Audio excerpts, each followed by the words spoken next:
Bem-vindos à primeira sessão Cision e-Talks, aqui ao vivo todas as quintas-feiras, a convite da Cision. Diversos profissionais vêm falar connosco sobre as suas principais estratégias para comunicar em tempo de crise. O nosso primeiro convidado é o Presidente do Turismo do Centro. Boa tarde, Dr. Pedro Machado. Obrigada por estar connosco. Olá, viva. Muito obrigado também pelo convite e pela oportunidade de podermos conversar um pouco sobre estas matérias, em particular a área do turismo. Exatamente, e em particular as estratégias de comunicação. Eu, entretanto, convido a todos que estão connosco para irem colocando as vossas questões no Q&A aqui no fundo do Zoom, e começava já pela a data que estamos agora a viver. Amanhã, sexta-feira santa, não fosse esta situação atual, marcaria talvez o início de um fim de semana importante para o setor do turismo, como eu dizia, se não estivéssemos a viver o atual estado de emergência. No âmbito do plano de contingência para lidar com o surto, o Turismo do Centro criou uma amostra de 1030 pontos turísticos que estão a monitorizar de perto. Eu perguntava-lhe como é que está a funcionar este plano e, na realidade, se já há números para medir a situação atual do setor.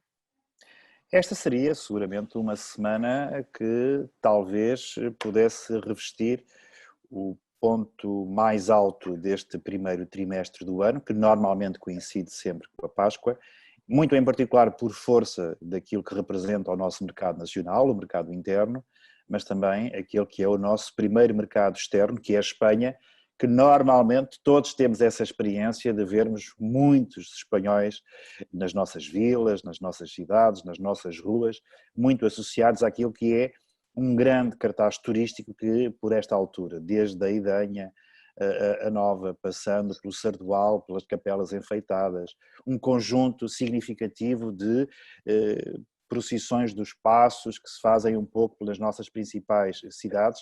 Este é, de facto, um cartaz turístico muito forte. Dessa monitorização que estamos a fazer, temos consciência de que, se compararmos aquilo que é hoje a experiência de praticamente 95% das nossas unidades hoteleiras estarem encerradas na região centro, quer dizer que dos 330 mil turistas dormidas que tivemos em janeiro ou das 300 mil que tivemos em fevereiro, estamos provavelmente neste momento a falar de um conjunto de valor na ordem muito residual, para não dizer quase inexistente, a não serem algumas unidades que se mantêm abertas, o caso de uma na Guarda, porque trabalha essencialmente o corporate, o caso de Coimbra, que também neste momento algumas unidades hoteleiras entraram neste modelo de poderem comparticipar com a sua ajuda e respondendo a um apelo nacional de poderem ter as suas unidades disponíveis, quer para a área da saúde, quer para a área que está normalmente associada ao apoio social, que possam estar a funcionar. A esmagadora maioria têm os seus estabelecimentos encerrados e muitos deles, na conversa que tive nessa nossa monitorização em março, 2, 3 de março, tinham muitas reservas para abril, entenderam por bem antecipar diretamente um diálogo com os seus clientes, muitos deles espanhóis, e obviamente que fazer com que este adiamento possa ser possível. Talvez por isso também tivéssemos lançado aquela campanha Não Cancela Di, no sentido de que as empresas possam vir mais tarde recorrerem e a terem acesso aos seus clientes. Aliás, o Turismo do Centro tem um histórico de diversas campanhas premiadas.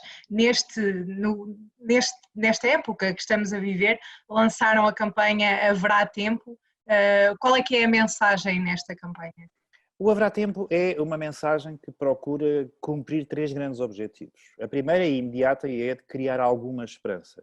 Quando vemos aquelas imagens, quando ouvimos aquela locução e percebemos que haverá tempo para viajar, haverá tempo para abraçar, haverá tempo para voar, haverá tempo para navegar, no fundo é dizer que há de haver vida para além do Covid-19. Todos esperamos isso.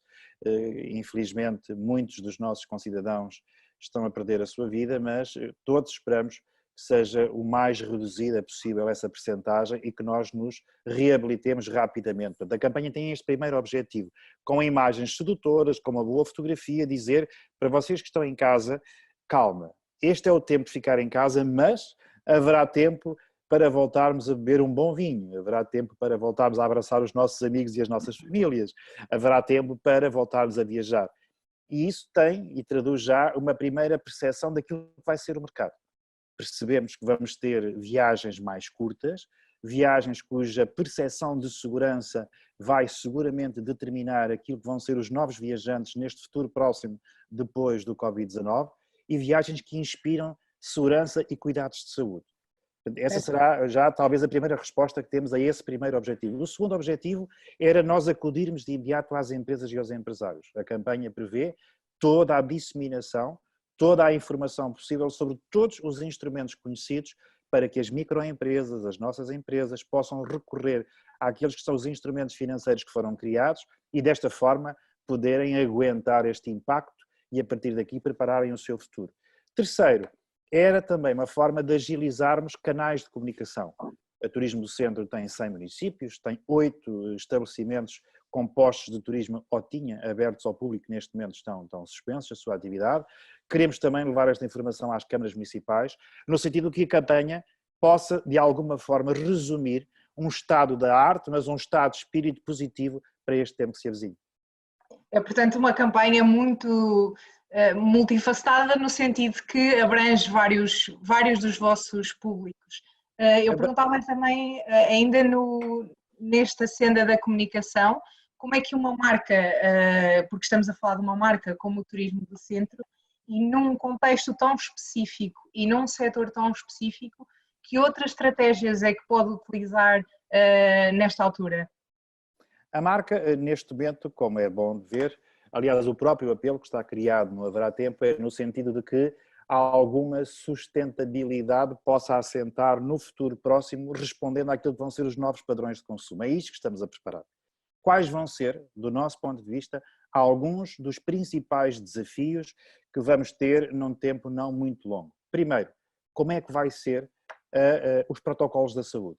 Como é que nós, a partir daqui, vamos poder responder a essa preocupação dos novos consumidores, dos consumidores, quando se querem deslocar de um sítio para o outro? No fundo, aquilo que está na base e na gênese da atividade turística. Como é que eu posso deslocar-me com a certeza de que a minha família, os meus amigos, aqueles que são as pessoas que me rodeiam, com quem eu quero ter lazer, usufruir de um tempo livre, como é que nós nos vamos, de alguma forma, procurar responder a esse desafio social? E por isso serão determinantes não só destinos que consigam reunir uma resposta rápida e eficaz à percepção de segurança, mas também à percepção dos meios. Portanto, vamos ter viagens mais curtas, vamos ter provavelmente mais intensidade junto do mercado interno e do mercado interno alargado, que é o caso de Espanha, que vai possibilitar este trânsito entre aquilo que é hoje a capacidade de nós podermos e queremos conhecer algo que ainda não conhecíamos, que ainda não descobrimos perto de nós. Segundo desafio é o apelo aos sentidos, que é isso que estamos a preparar. A ideia de podermos voltar a usar o gosto, o paladar em vinhos, em refeições, em pratos. Esta altura da Páscoa então é riquíssima, com o cabrito, com o borrego, com os queijos, com o folar, enfim, há tantas iguarias que seguramente quem nos está a ver e a assistir reconhece como fazendo falta aquele bocadinho que nos dava de facto não só esta mensagem positiva e de esperança, mas simultaneamente aquilo que nos faz de alguma forma tornar mais cidadãos de corpo inteiro. E por isso nós vamos apostar claramente nesta percepção daquilo que é o apelo aos sentidos, que seguramente estarão muito, muito despertos para aceitarem aquilo que vão ser as nossas sugestões. Terceiro, a própria sociedade. Uma sociedade que vai viajar e que se vai querer associar àquilo que são e que as marcas podem inspirar do ponto de vista da sua confiança, mas que, por exemplo, nos eventos culturais, nos eventos sociais, provavelmente vamos ter características diferentes. Vamos ter medidores de temperatura à porta dos nossos espetáculos, dos concertos, dos estádios. Vamos procurar que a distância social deixe de ser apenas hoje uma obrigação e passe a constar naquilo que são as atitudes regulares e rotineiras dos portugueses. Vamos ter aviões com lugar sim, lugar não, nas viagens de deslocação de um país para o outro. Ou seja, há um conjunto de alterações que nós vamos seguramente assistir. E já agora, Patrícia, um dado que provavelmente pode não estar na percepção, naquilo que estão nas grandes tendências, é há alguns dos modelos de negócio que podem vir a suscitar alguma capacidade no curto prazo de poderem emergir e que até aqui não eram tidos como prioritários. Primeiramente o domínio da agricultura. A ideia dos pequenos negócios familiares associados ao comércio local e àquilo que faz com que as pessoas possam ir buscar produtos de primeira qualidade perto de si, sem entrarem nos aglomerados massificados, como tínhamos até aqui, por exemplo, nas grandes superfícies. A questão da saúde, cada vez mais, e o centro de Portugal é exemplar. O seu parque enorme, termal, as suas termas, os seus spas, etc., podem vir amanhã seguramente a responder a esse desafio que há de estar na linha daqueles que vão querer viajar, que é de poderem também, com isso, beneficiar da sua saúde. E nós estamos a preparar um outro programa, muito assente num canal de comunicação que provavelmente nunca ninguém explorou. Aliás, é um claim que não é nosso, mas que eu recuperei através das nossas vastas leituras, que é Let your food be your medicine, ou seja, deixem que a nossa comida seja provavelmente o antídoto das doenças. E isso vai nos possibilitar ir buscar aqueles produtos, não só os biológicos, que estão numa primeira linha, mas aqueles produtos que contribuem para a saúde comum, para aqueles que contribuem para a nossa saúde individual e que provavelmente num ambiente social como todos nós gostamos de ter, os latinos, os portugues, podermos ter de facto momentos de convivialidade assentes nesses produtos que vão despertar novos modelos de negócio. Certo. Antes de lhe colocar a última questão, eu convido a todas as pessoas que estão connosco para colocarem também as suas questões aqui no Q&A do Zoom. Esta última questão, o Dr. Pedro Machado já começou a abordar agora nesta última resposta. A verdade é que nós com estas estamos a adotar novas práticas que provavelmente vamos ter que prolongar e alguns especialistas dizem que este padrão dos consumidores provavelmente alterou-se para sempre. E eu pedia-lhe para terminar que nos deixasse a sua perspectiva especificamente quanto à comunicação turística e perguntava-lhe, será que depois de tudo o que estamos a passar vamos voltar a um ponto inicial ou será que esta situação de crise alterou completamente o padrão de consumo e a maneira como os operadores se relacionam com os consumidores ou se vão relacionar com os potenciais consumidores no futuro? Os especialistas apontam para novas 10 mega tendências que inevitavelmente acontecem a partir do Covid-19. Falámos nos novos modelos económicos que podem assentar em negócios de proximidade.